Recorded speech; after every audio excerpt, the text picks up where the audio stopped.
He came in laughing loudly, with the expensive jacket and the perfume that arrived before him. I thought the world revolved around my own table. But when he saw the waiter in simple clothes, he couldn't resist the joke. "Looks like they got the uniform from the thrift store." The whole room heard. The waiter was silent, just smiled kindly. Little did the customer know that the poorly dressed waiter was the most awarded chef in the city, and that in a few minutes he would learn the difference between status and value.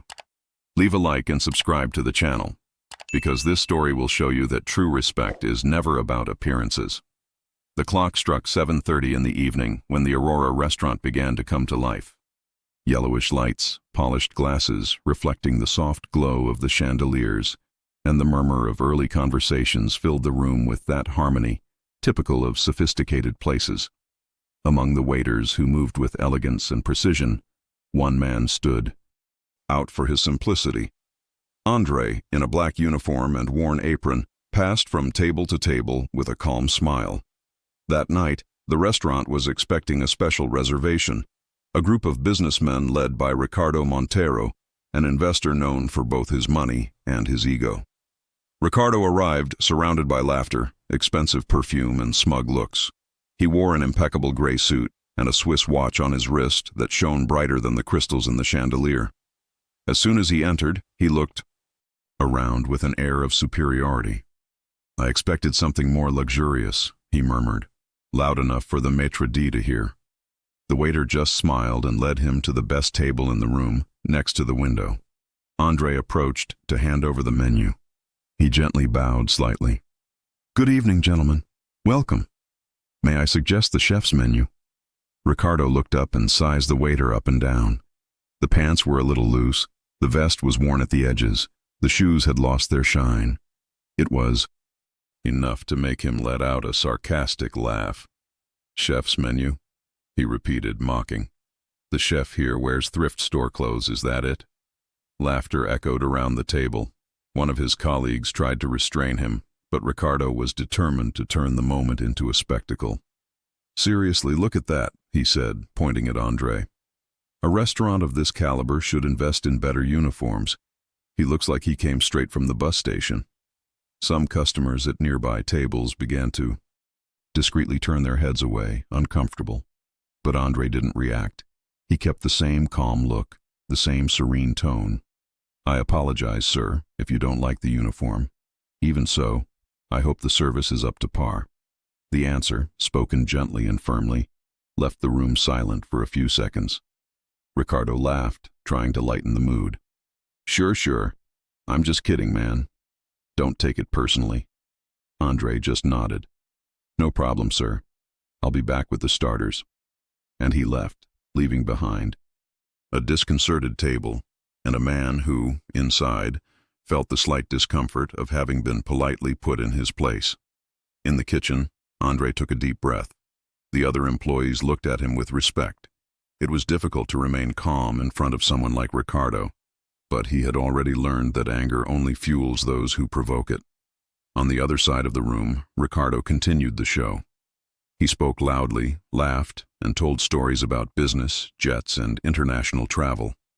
Every word carried the same tone of ostentation that André knew well, the tone of someone who confuses power with value. When André returned with the starters, he placed each plate carefully without looking directly at the customer. But as he walked away, Ricardo commented to one of his friends, without caring if the waiter heard, "These kinds of people should be grateful for serving. They think an old apron and a fake smile buy respect." The sentence hung in the air, heavy. The friend, visibly uncomfortable, replied quietly, "Dude, take it easy. You don't even know who he is." Ricardo laughed. "And do you need to know? A waiter is a waiter." But that night, he would discover that the world is full of reversed roles, and that sometimes the waiter you humiliate is the same man who writes the name you admire in the newspapers. Back in the kitchen, the maitre d' approached André. "Do you want me to talk to him? I can ask him to leave." André shook his head. "No," he replied calmly. "Sometimes the best seasoning for arrogance is silence itself." The maitre d' smiled in admiration. "You always have a phrase for everything." "They're not phrases," André said, looking at the lit stove. They're scars that have learned to speak. He took a deep breath and picked up a shell. I'll prepare the main course, the same one that was reserved for his table. The maitre d' widened his eyes. Are you going to cook yourself? André smiled. Today, yes, I think it's time for the waiter to serve in a way he doesn't expect. As steam rose from the pots and the sound of the fire mixed with the clatter of cutlery, a different feeling took over the room. The night was just beginning, and the true taste of the lesson would still be served. The buzz in the room continued constantly, but the atmosphere in the kitchen was different. The rhythmic sound of pots and pans, the steam rising in clouds, and the scent of herbs mingled with the tension in the air. André, the waiter, had put on his chef's apron, the same one he wore only on special occasions, and as he slowly stirred the sauce, the maitre d' watched him in silence, trying to understand that almost sacred calm. Are you really going to serve him personally? The maitre d' asked, crossing his arms.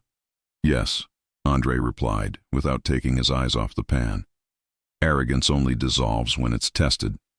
He adjusted the seasoning, tasted it with the tip of his spoon, and smiled. Perfect. A taste of irony, and a touch of truth. Outside, Ricardo Monteiro continued to speak loudly. That's the problem with restaurants. They charge a lot and still think they're doing you a favor. I bet this so-called chef must hide behind his employees to avoid making mistakes. The words reached the kitchen, muffled, but clear enough for the cooks to exchange indignant glances. André, however, did not show a single trace of anger. He'll find out who's cooking behind the silence, he said, washing his hands and straightening his uniform. A few minutes later, the restaurant owner, Eduardo Vieira, entered the kitchen. Middle-aged man, elegant, calm look, and firm voice. André, I heard what happened. Do you want me to intervene? No need, Eduardo, he replied calmly. Today is a night for learning, not fighting. Eduardo watched him for a moment and nodded. Then do it your way. But you know what that means, don't you? André smiled. That the chef will leave the kitchen. The entire room was in a calm rhythm when the kitchen doors opened. André appeared with a silver tray in his hands. But something had changed. He was no longer the humble waiter he had been before. There was a different sparkle in his eyes, a posture that commanded respect without the need for words. The customers watched him in silence. Ricardo, distracted, was talking with his cell phone in his hand. Ah, here comes the philosopher waiter, he muttered, chuckling to himself. André placed the main course in front of him. It was a perfect piece of lamb in wine sauce, accompanied by sautéed vegetables and truffle puree. This is the house dish, Mr. Monteiro, he said calmly. A special recipe, made by someone who believes that flavor comes from patience. Ricardo raised his eyebrows, intrigued. And who would that someone be? Before André could respond, Eduardo's voice echoed from the back of the room. He is the chef André Costa, Mr. Monteiro, 3-time international award winner, and the man who created the menu you so praised. In the press last year, the hall fell into absolute silence. Ricardo palideceu. He looked again at the man in front of him and, for the first time, he didn't see a waiter. He saw the face plastered across the food magazines he used to quote in meetings. You are André Costa? Yes, he replied calmly. And this simple outfit was my way of remembering that talent doesn't need labels. The murmur took over the hall. The customers whispered in amazement while Ricardo tried to find the words. I didn't know. I thought... André interrupted him kindly. What clothes define character? He asked with a half-smile. Don't worry, sir. Many people still confuse elegance with value. The phrase fell like a light but firm sentence. Ricardo lowered his eyes, feeling the weight of his own laughter. Eduardo approached and placed a hand on André's shoulder. The world needs more people who teach without shouting. André responded humbly. Sometimes the best lesson comes from someone who doesn't intend to give one. Ricardo remained silent, embarrassed. The colleagues tried to hide their embarrassment. Finally, he looked up and said, I was an idiot. No, André replied. You were human. You just forgot that all humans wear the same fabric inside. The words, simple and direct, dismantled any remaining defense. Ricardo took a deep breath, looked around and realized that everyone was watching him. Pride struggled not to crumble, but shame was already doing the job. He picked up the fork, tasted the dish, and closed his eyes. The flavor was sublime, intense, delicate, and balanced. Opening his eyes, he said in a low voice, "I deserved every second of this embarrassment." André smiled discreetly. "The important thing is what you do with it now." Ricardo nodded silently. For the first time that night, there was no more laughter. There was learning. The fork rested motionless between her fingers. Ricardo Monteiro, as if the simple act of eating now required more courage than words. That first bite had touched something inside him, not just his taste buds but his very consciousness. The flavor of the dish was perfect, but it was accompanied by a bitter taste that he couldn't swallow, repentance. The hall had returned to its normal rhythm, but everything felt different. The sound of cutlery, the murmur of conversation, even the background music. Everything echoed more humanly, closer, as if the world had suddenly slowed down so he could see what he had always ignored. While André served another table with the same calm as always, Ricardo watched him in silence. The simplicity of that man, the lightness with which he smiled, his serene posture after the public humiliation, all of that was incomprehensible to someone used to winning by shouting. One of the colleagues tried to break the awkward atmosphere. "Ricardo, forget it, man. No one is judging you." But he didn't answer. The shame was too great to fit into words. He picked up the glass of water, took a deep breath, and finally murmured, "I laughed at a man who has everything I could never buy." His friend looked at him confused. "Like this?" Ricardo turned the glass between his fingers. Peace, respect, and that silence of his. It's as if nothing could offend him. André returned to the table shortly after, just to check that everything was in order. "Is the dish to your liking, Mr. Monteiro?" he asked kindly. Ricardo looked up hesitantly. "It's impeccable," he replied sincerely. "I think it's the best I've ever tasted." André smiled. "I'm glad. It's an old recipe made with patience and time, like almost everything worthwhile." That simple phrase kept going around in Ricardo's head like an uncomfortable reminder. Patience and time. Two things he never knew how to offer anyone. Not others, not himself. After dinner, the colleagues got up and went to congratulate the chef, trying to ease the awkwardness with compliments. Ricardo remained seated. He looked around the room and noticed something he had never noticed before. The waiters smiling, the customers talking quietly, the children eating distractedly with their parents. That whole environment breathed dignity, and he, with all the money he had, seemed the only one out of place. It was then that Eduardo Vieira, the owner, approached. "Can I sit down for a minute?" Ricardo nodded, a little embarrassed. Eduardo pulled up a chair and sat down, looking at him calmly. "You know, Mr. Monteiro, the world out there thrives on appearances, but here inside, we try to serve something more valuable." Ricardo kept his gaze down. I don't even know where to begin." "Start by recognizing," Eduardo replied. "That's enough." Ricardo laughed awkwardly. "It's hard to admit that we've become the kind of people we despised." "Sometimes you have to break the mirror to see your face," said the owner. "What matters is what you do next." The silence between the two was brief, but loaded with meaning. Finally, Ricardo looked up. "I want to apologize." "To whom?" asked Eduardo. "To the chef."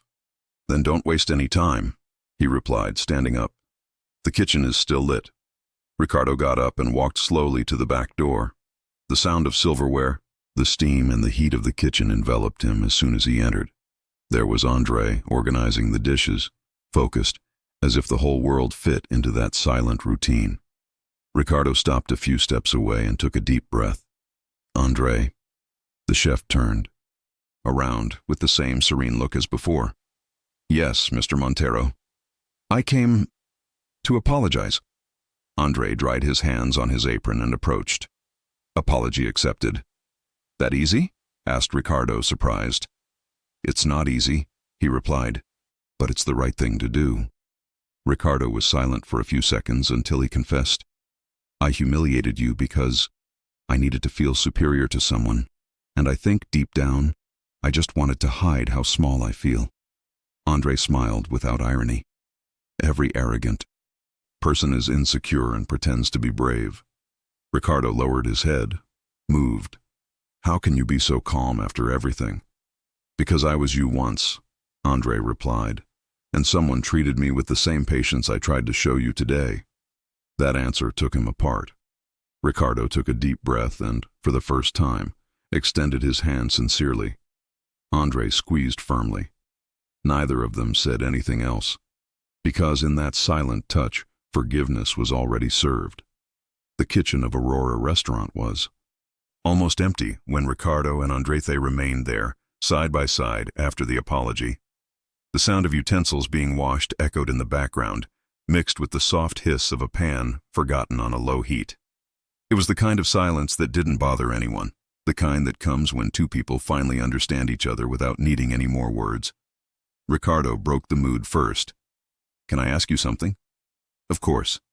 Why does someone like you, with awards, fame, prestige, work, disguised as a waiter in a small restaurant? André gave a half smile and rested his hands on the counter, as if preparing to handle an old memory.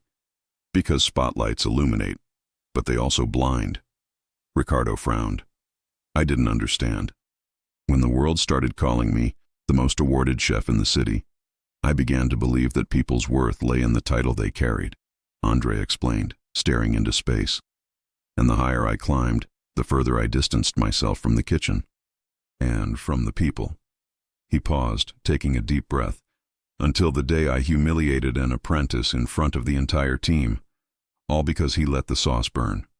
Ricardo listened in silence.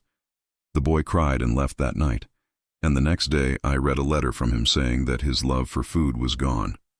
The chef ran his hand through his hair as if he still felt the weight of that memory. I took from a young man exactly what the kitchen had given me: hope. And that's when I realized I was, becoming the kind of man I swore I'd never be. Ricardo lowered his gaze, reflecting. André continued. So, I decided to disappear for a while. Disappear completely? Yes. I closed my restaurant, declined invitations, donated part of my possessions, and spent a year traveling through the countryside. I cooked in villages, learned from simple people, from mothers who feed entire families with almost nothing. He smiled, a nostalgic glint in his eyes.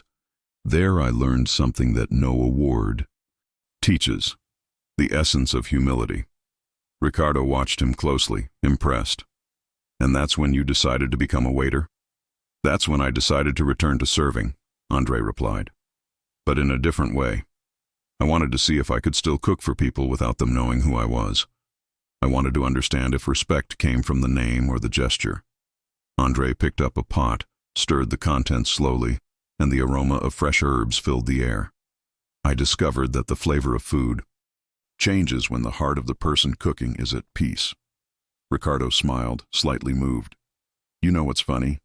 I came here thinking I was going to impress my friends with luxury, and I ended up learning about humanity from a man dressed as a waiter. André gave a light laugh. Life has a peculiar humor. Sometimes it's laughter that humiliates. Other times it's laughter that teaches. The two fell silent again. Outside, the sound of rain began to beat against the restaurant windows. The sound of the falling drops seemed to give rhythm to the conversation, like a discreet soundtrack for that moment of confession. And the apprentice? Ricardo asked curiously. Did you see him again? André nodded. Yes. 2 months ago, he wrote to me. He said he's back cooking. He's working in a restaurant in Lisbon. And do you know what he wrote to me at the end of the letter? Ricardo gestured with his head, asking him to continue. Chef, now I understand.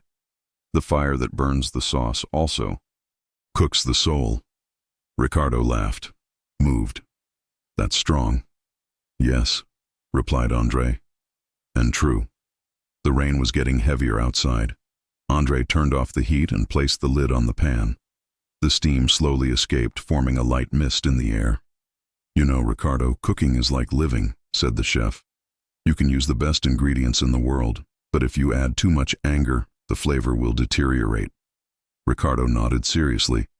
"I ruined the flavor of my life for years."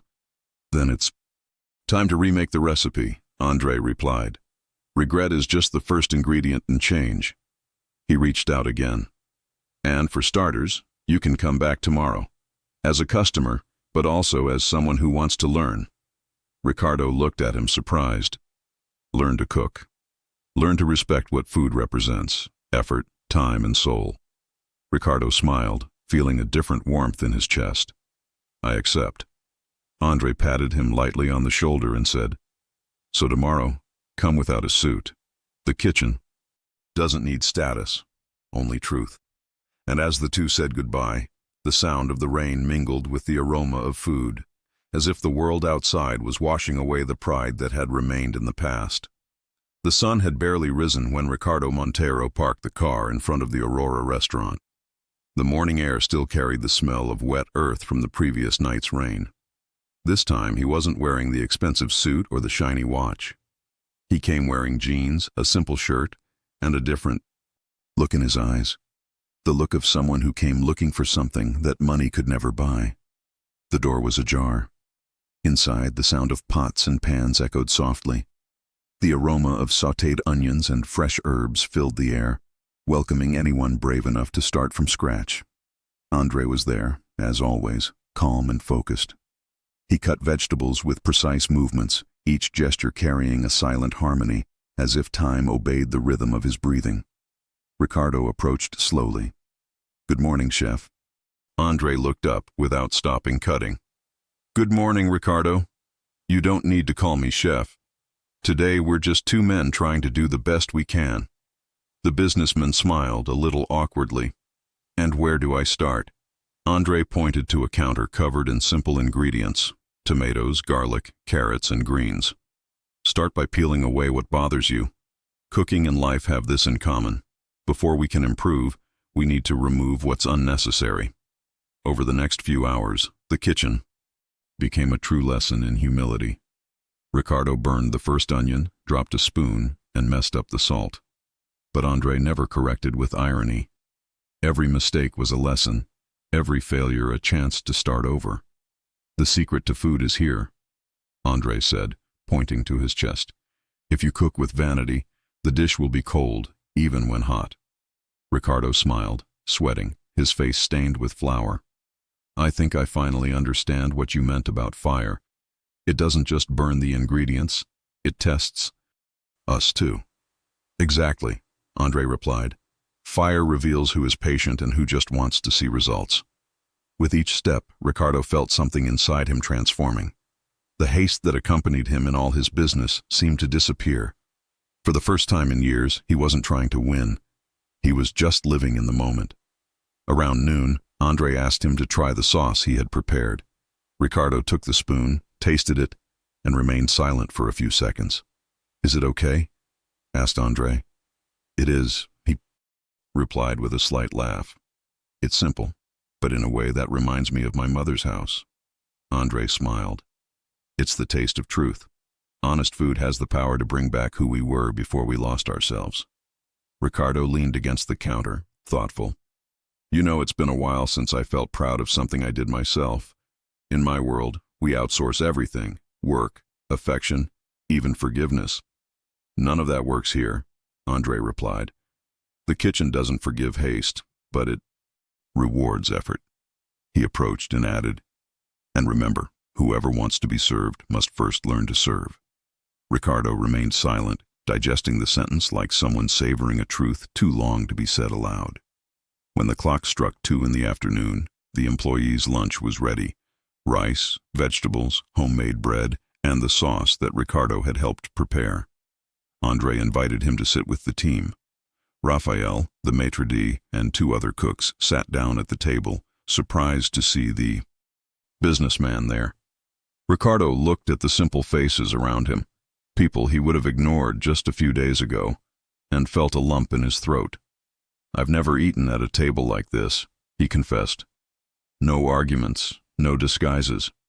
It's because no one here tries to appear better than anyone else, André replied. We just try to be useful. The silence that followed was beautiful. The spoons hitting the plates, the light laughter, the smell of simple food. It was a banquet without luxury, but with an abundance of something Ricardo had never tasted: peace. After lunch, André stood up and said, "You learned quickly. Tomorrow I want you to come again, but with a purpose." "Which one?" asked Ricardo. "Cooking for someone. Not for money, not for status. Just to offer something good to someone in need." Ricardo nodded without hesitation. "Don't worry, I'll be back." Before leaving, he paused for a moment at the kitchen door. He looked at the still empty room and thought about how many people, like him, went through life laughing at those who were just trying to be worthy. At that moment, he understood that true wealth doesn't live in your pocket. It lives in the way you treat those who serve at the table. The next morning, the Aurora restaurant was still closed when Ricardo Monteiro had arrived. This time, she had a folded apron in her hands, the same one André had lent her the day before. His face had a serene expression, different from the arrogant look that once silenced the room. That man no longer looked the same. André was in the kitchen, preparing the day's ingredients. As soon as he saw him, he smiled. "You came early. I promised I would return, and when the promise is made in silence, it weighs more." André nodded. "Today, we are not going to cook for ourselves." "Then for whom?" asked Ricardo, curious. "For someone who has forgotten the taste of hope." He pointed to the side. Near the service entrance, a gray-haired man stood waiting, shy, with trembling hands and a tired look. Era Mr. Arlindo, a homeless man who sometimes collected leftover food from the restaurant's trash can. André had invited him to lunch as a guest, not as a beggar. Ricardo watched him in silence. "Shall we cook for him?" "Yes," André replied. "Today the dish is his, but the lesson is ours." During preparation, André gave few instructions. "Do the simple, but with truth," he said. "Hunger isn't just for food, it's for care." Ricardo cut the vegetables carefully, cleaning each piece delicately. Time seemed to slow down inside the kitchen. The pots hissed. The smell of garlic and onions filled the air, and the sun streaming through the windows made the steam shimmer like golden smoke. André watched closely. "You know, Ricardo, many people believe that serving is a small gesture, but serving is an act of love disguised as routine." The businessman smiled. "I never imagined that a kitchen could teach so much about life." "It's because we don't speak with our mouths here," André replied. "We speak with our hands here." By noon the dish was ready, baked rice with vegetables, seasoned with fresh herbs, and covered with a thin layer of grated cheese. Simple, but with a homey scent.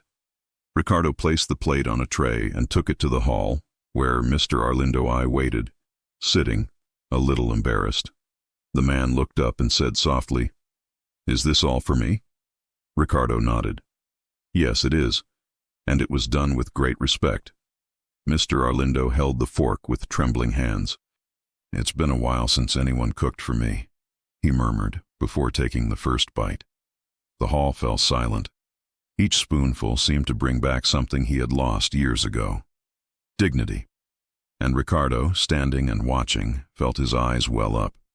He realized that this simple dish carried more weight than all the expensive banquets he had ever tasted. André, from afar, watched him in silence. I knew that this was true transformation, not the kind that comes from words, but the kind that comes from action. When the dish was finished, Mr. Arlindo discreetly wiped his eyes. "Are you a cook?" he asked Ricardo. The businessman smiled. "Today, I went, and it was the first time I felt truly useful." The old man held his hand. "So don't stop. The world needs more people who cook with their hearts." That sentence struck him like an ancient truth. Ricardo took a deep breath, overcome with emotion. For the first time, he understood what André meant when he said that respect needs to be served. After Mr. Arlindo left, André approached slowly. "Did you feel it?" he asked. Ricardo nodded, his voice still cracking. "I felt something I'd never felt before. It's like the world had become smaller and more beautiful at the same time. André smiled. That's empathy. When we feed others, we feed our own soul. Ricardo looked at him with admiration. I came in here thinking it was a restaurant, but I realized it's a temple disguised as a kitchen. No, Ricardo, André replied, laughing. It's just a place where people remember that it's still possible to be human. The rest of the day passed smoothly. When the clock struck 6 in the evening, Ricardo took off his apron, looked around, and saw the reflection of the sunset hitting the pots. It was as if time itself was watching him, satisfied. He turned to André and said, You know what's funny? What? I came to understand food, but I ended up learning about myself. André smiled. It's because at the end of the day, life is made up of simple ingredients: respect, humility, and a little human warmth. Ricardo nodded, his eyes welling up. And the spice of truth. That, my friend, replied André, can never be missed. Late afternoon brought an amber sunset that streamed through the windows of the Aurora restaurant and bathed the kitchen in golden light. The pots were already clean, the counters were empty, and the silence was now that of a mission accomplished. Ricardo was still there, sitting on one of the kitchen stools, looking at his own hands, the same ones he once used only to point and demand. Now they were hands that served. André appeared beside him, drying his hands with a cloth. Are you tired? He asked. No, Ricardo replied with a slight smile. I feel light. I haven't felt that way in years. That's what happens when we stop fighting to appear important and start acting with purpose. The two exchanged a look of silent complicity. It was then that André opened a drawer and took out a simple envelope with the name Ricardo Monteiro handwritten on it. What's that? He asked curiously. An invitation. Ricardo raised his eyebrows in surprise. Invitation for what? For something that happens here every year, André replied. The Dinner of Hope. I've never heard of it. It's a charity event we host in partnership with local shelters and institutions. We prepare a full dinner for people living on the streets. No journalists, no photographers, just food, music, and respect. Ricardo held the envelope carefully, as if it were something precious. And what do you want me to do there? Cook with me, said André simply. For a moment silence filled the kitchen. Ricardo stared at him in disbelief. Do you want me to? Yes, André interrupted, smiling. I want you to prepare the main course. Ricardo shook his head, laughing nervously. Chef, I still barely know how to cut an onion properly. That's exactly why it'll be perfect, André replied. What you lack in technique, you make up for in truth. In the days that followed, preparations for dinner took over the restaurant. Volunteers helped set up tables, musicians rehearsed discreetly in a corner, and the aroma of pots and pans wafted through the air like a promise of something greater. Ricardo, now with his apron already stained with flour, participated in everything: cutting, cleaning, organizing, learning. I never thought watching people eat could be so beautiful, he commented as he cut vegetables. It's beautiful because it's simple, André replied. The world complicates what is pure. Feeding someone is a sacred act, but few realize it. Ricardo stopped for a moment, looked around and said, You know what impresses me most? No one here wants to show off. André nodded. Because here it's the gesture that shines, not the name. On the night of the event, the Aurora felt like another place. The tables were set with simple flowers, lit candles reflected in glass bowls, and the air was filled with a mixture of spice and humanity. Men, women, and children entered timidly, many unable to believe they had been invited to sit down, and not just to receive scraps. Ricardo, wearing an apron and a cap, watched the room while stirring the sauce on the stove. The heart was beating fast. He looked at André nervously. What if I make a mistake? Making mistakes is part of the process, the chef replied. The only unforgivable mistake is not trying. The first course came. Out, then the second, and soon the restaurant was filled with laughter, smells, and the sounds of silverware. Ricardo watched everything with teary eyes. People who perhaps were not seen by anyone outside, now had their gaze welcomed by everyone inside. A little girl of about 7 years old approached the kitchen, holding her empty plate. "Sir, did you do this?" he asked, smiling. Ricardo bent down, a lump in his throat. "I helped, yes. Did you like it?" "It was the best rice I've ever eaten." He smiled, trying to hold back the tears. "Then I promise to do it again for you, okay?" "Okay," she replied and ran off. André, who had been watching from afar, approached. "Now you understand what it means to cook for someone." Ricardo nodded. "I understand. It's giving the purest thing we have without expecting anything in return." When dinner was over, the guests began to leave, one by one, with sincere smiles and full hearts. The hall was silent again, but the air seemed to pulse. Differently. Ricardo sat at the last table, exhausted and at peace. André came to him and said, "Do you know what's funny, Ricardo?" "What?" "The first night I saw you, you thought respect came from a suit. Today you discovered it comes from hands." Ricardo smiled, moved. "And now?" "Now you have a choice. You can go back to your old life, or continue serving." He thought for a few seconds, looked at the pots, then at the empty tables. "I think I've found my place." André placed his hand firmly on her shoulder. "Then welcome to the real-life kitchen." 2 weeks had passed since the dinner of hope. But for Ricardo Monteiro, each day felt like a new beginning. That event had left invisible marks, not on clothes, but on the soul. The man who once laughed at a waiter now woke up early, smelled the smell of fresh bread coming from the kitchen, and smiled as if he had finally understood the taste of life. The Aurora restaurant returned to routine, but there was something different in the air. The FAO. Staff seemed more united, the customers were kinder, and even the silence between meals seemed lighter. André remained firm, serene as ever, but in his gaze there was a certain discreet pride, the kind of pride that arises when a seed blossoms in the right place. One sunny morning, Ricardo showed up at the restaurant wearing something unusual, the same apron from the charity dinner. "Back to work?" the maitre d' joked, laughing.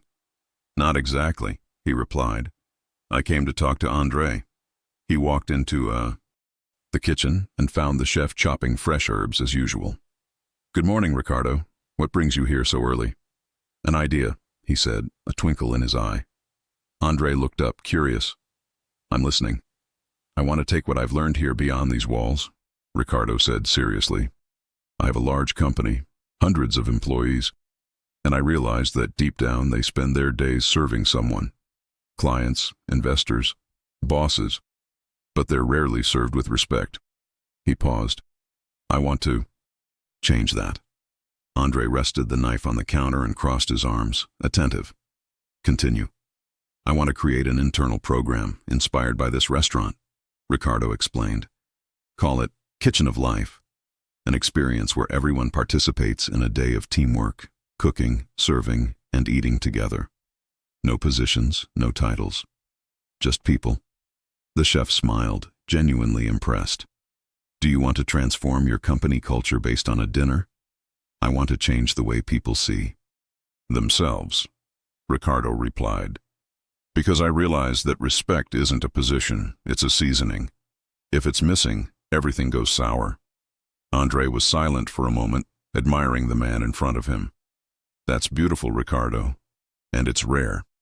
It's rare for someone like you to give me a second chance," he said. "Now I want to multiply what I've received." In the following days, Ricardo began to put the plan into practice. He visited your company, talked to employees, and announced the new project.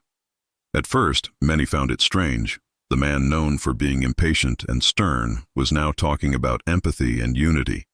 But little by little, something began to change.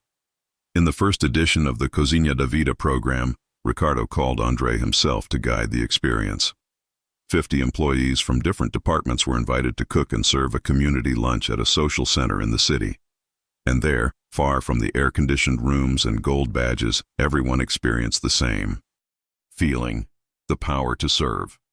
When the event ended, a young employee approached Ricardo and said, "Mr. Monteiro, can I be honest?" "Of course. I've always been afraid of you. I thought you were cold, unapproachable. But today, You seem like a different person." Ricardo smiled, moved. "Maybe I learned to be human too late. But it's never too late to start over." Late in the afternoon, Ricardo returned to Aurora. He found André sitting at one of the tables in the room, drinking coffee and watching the world go by. "It worked," Ricardo said with a grateful smile. André looked up, satisfied. "I knew it would.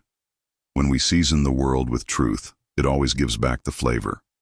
Ricardo sat down in front of him and continued. "It was moving to see people working side by side, laughing, helping each other. For the first time, I felt like my company wasn't a machine. It was a living organism." "Because deep down, that's what we are," André replied. "Different ingredients, but part of the same recipe." The two toasted with coffee. A simple gesture, but full of meaning. When night fell, Ricardo looked at the illuminated restaurant and said, "You know, André, I thought success was being at the top. But now I understand that true success is being within yourself." André smiled. "And you fit. That's what matters." They were silent for a few seconds, looking around the room. The waiters serving with ease, the discreet laughter, the sound of glasses clinking. Everything seemed in perfect harmony. And in that moment, Ricardo realized the world had not changed. He was the one who had changed, and that was enough to make the world around him seem new. The following weeks were a whirlwind of changes. The project Kitchen of Life had become a success within the company Ricardo Monteiro, and employee stories began to circulate among customers and partners. But what no one imagined was that Ricardo's transformation would still be tested, and this time outside the comfort of the restaurant or the kitchen. One afternoon, he was invited to a meeting with former investors, the same men with whom he used to compete for power and status. It was a meeting at a fancy restaurant, the kind of place he once frequented with arrogance and boredom. He arrived in a simple car, without a driver, wearing only a dress shirt and a discreet watch. As soon as he entered, he felt the gazes of his old friends. "Ricardo Monteiro," he exclaimed, "Eduardo Prado, one of the group's most influential businessmen. I thought you disappeared off the map." Ricardo smiled, cordial. "Disappear, no. I just changed the menu." The men laughed, thinking it was a joke. But when he sat down, they noticed something different in his tone, in the calm way he spoke, in the absence of the rush that had defined him before. "And so," he began. "Mauricio, another investor. They say you're involved with some kind of social project, is that it?" Ricardo nodded calmly. "Yes, and I can say that it is. The most profitable project of my life." The men laughed again, but with irony. "Profitable? Helping poor people is profitable now?" Eduardo teased. Ricardo did not respond immediately. He took a sip of water, looked around and said, "It gives you the kind of profit money can't buy. The profit of sleeping in peace, of seeing an employee smile, of knowing that food on someone's table is there because you did something right." Silence fell over the table. None of them knew what to say. But the looks on some people's faces made it clear they didn't understand. Maybe they never would. While the others discussed business, Ricardo observed the restaurant. It was sophisticated, yes, but cold, impersonal. People were talking loudly, waiters were running around, and no one seemed to actually be present. He felt a pang of longing for the Aurora, where even the silence seemed to have a purpose. When the waiter approached to take the order, one of the businessmen snapped his fingers impatiently. "Hurry, please, we're in a hurry." Ricardo looked at the employee and, instead of ignoring him, said kindly, "Take your time. It's our rush, not yours." The waiter looked at him, surprised. Perhaps it was the first time that someone in that restaurant treated him like a human being, not like an extension of a tray. Ricardo smiled and handed back the menu. "Do as you see fit. I trust you." The man nodded, visibly touched, and walked away. The other businessmen looked at each other, confused. "Since, when do you treat waiters like that?" Eduardo asked, half mocking. "Since the day one of them taught me what respect is," Ricardo replied. The table fell silent again. This time there was no laughter. Dinner continued, but Ricardo barely listened to the conversations about profits and acquisitions. Images of Aurora's kitchen flashed through his mind, along with Andre's serene face and Seu Arlindo's smile as he savored that simple dish. The world seemed smaller, more human. When he finished, he stood up and thanked everyone for their company. "Where are you going?" asked Mauricio. "The night is still young. I'm going home to rest. Tomorrow I'll wake up early to cook with my employees." Eduardo is crying. "You became a cook, is that it?" Ricardo looked at him, smiling calmly. "No, I became someone who understands the value of service." He paid his own bill, shook everyone's hand, and left, unhurriedly. Outside, the night wind blew lightly. For the first time in a long time, he felt whole. In the parking lot, the waiter from before ran after him. "Mr. Monteiro," he called, a little breathless. "I wanted to thank you."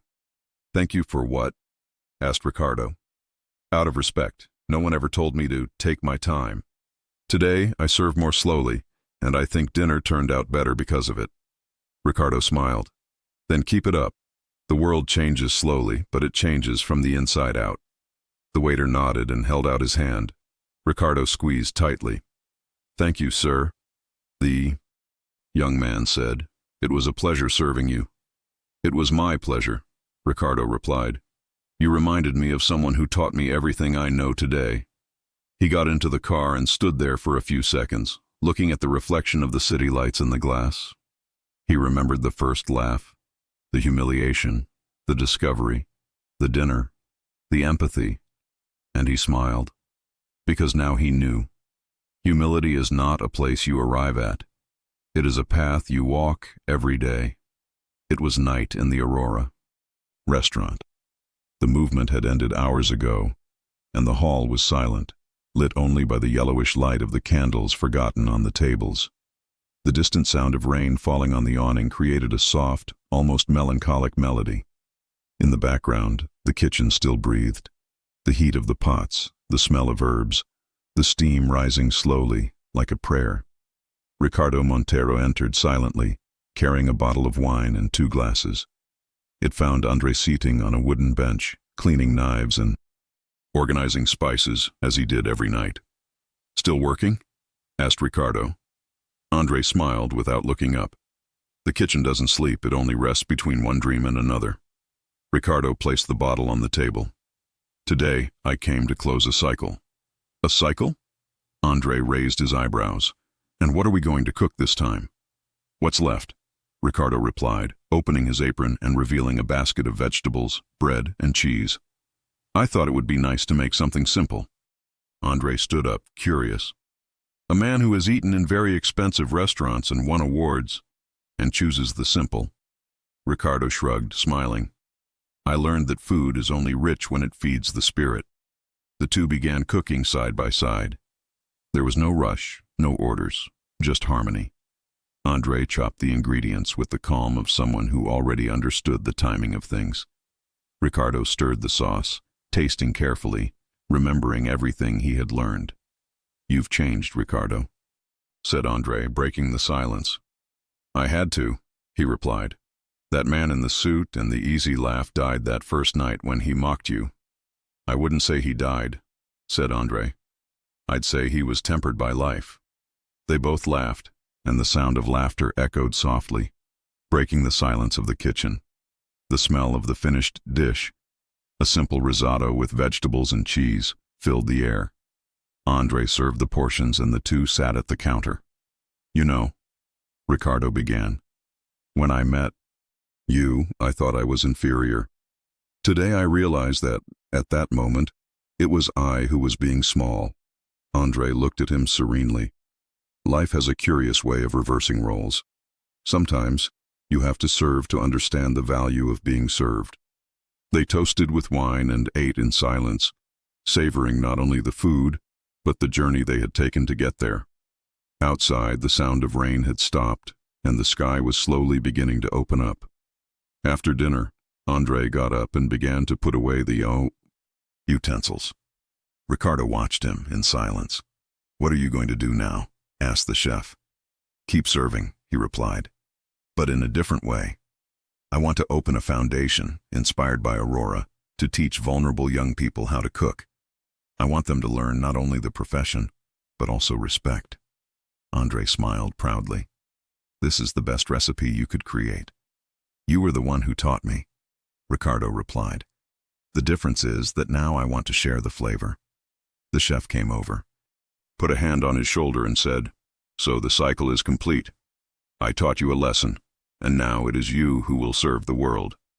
Ricardo nodded, moved. For a moment, the two of them just stared at the stove's low, steady fire, like the flame of new life.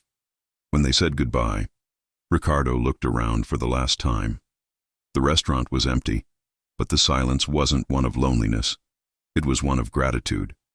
Every corner seemed to carry a memory. The arrogant laugh, André's calm gaze, the charity dinner, the sparkle in So Arlindo's eyes, the smile of the girl who tasted the rice. All of this was now part of him. Before leaving, he left the apron he had used so many times on the counter. He folded it carefully and whispered, "Thank you for serving me the dish that changed my life." He opened the door and left, walking under the clear sky that still smelled of rain. Behind him, André turned off the lights, looked into the kitchen, and smiled.